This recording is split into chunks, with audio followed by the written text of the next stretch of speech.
Today I am sizing a chain to wear with the Tree of Life pendants I've been making.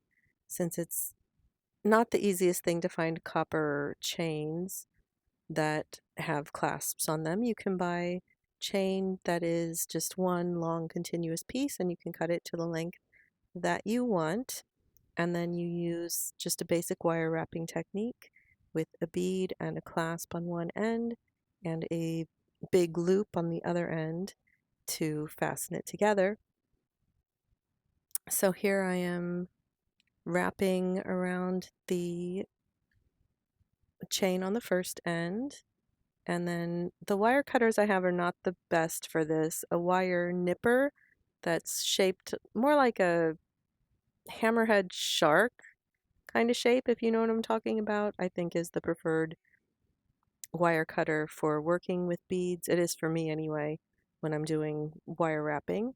So here I'm putting a lobster claw clasp on this end. I'm using a unikite bead because it's kind of a neutral color with the copper, and I can wear this with many different Tree of Life pendants, although it'll be behind under my hair behind my back, so you won't really notice what beads I've used, and I couldn't find the copper beads that I have, or I would have used a copper bead.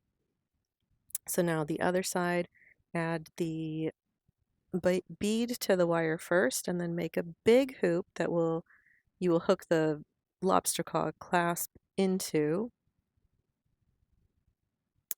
This is not the best lesson in how to do wire wrapping, but I just thought I'd show you guys how I wear the chain with the pendants that I've been making. So here I'm adding the little bit of wire to the other end of the chain.